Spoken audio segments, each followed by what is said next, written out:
হঠাৎ করেই একটা মেষ তাকে জোরে ধাক্কা দেয়। চমকে উঠে সে চোখ খুলে দেখে সে দাঁড়িয়ে আছে এক ভয়ঙ্কর খাড়াই পাহাড়ের ধারে। নিচে তাকাতেই শরীর ঠান্ডা হয়ে যায়। অসীম গভীর খাদ, একদম শেষ নেই।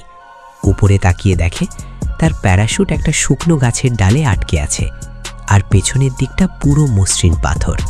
এখান থেকে বাঁচা প্রায় অসম্ভব। কিন্তু লোকটা সাধারণ কেউ না, সে একজন ট্রেন্ড এজেন্ট।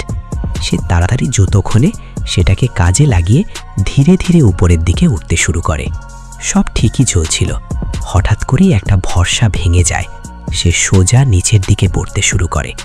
গাছের ডাল ভেঙে যায় ভয়ঙ্কর শব্দে। শেষ মুহূর্তে সে দ্রুত সিদ্ধান্ত নেয়, প্যারাশুট কেটে ফেলে নিজেকে সামলে নেয় আর অল্পের জন্য বেঁচে যায়। ঠিক তখনই উপরে থাকা মেষটা আবার ডাক দেয়। লোকটা খেয়াল করে মেষটা অদ্ভুতভাবে দেয়ালে উঠছে। হঠাৎ তার মাথায় একটা আইডিয়া আসে।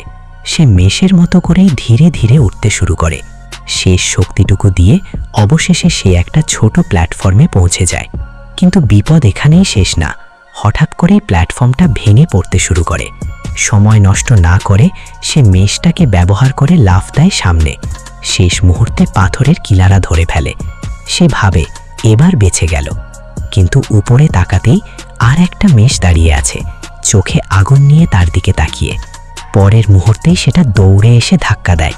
লোকটা প্রায় পড়ে যাচ্ছিল, কিন্তু শেষ শক্তিতে সে মেষটার শিং বা পা ধরে ফেলে।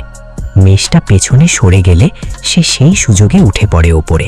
এবার আর দেরি না করে সে শান্তভাবে মেষটাকে থামায় আর অবশেষে মৃত্যুর মুখ থেকে ফিরে আসে। আর বন্ধুরা, ভিডিওটি যদি ভালো লেগে থাকে তাহলে অবশ্যই চ্যানেলটিকে সাবস্ক্রাইব করে দিবেন এরকম নতুন নতুন ভিডিও পেতে।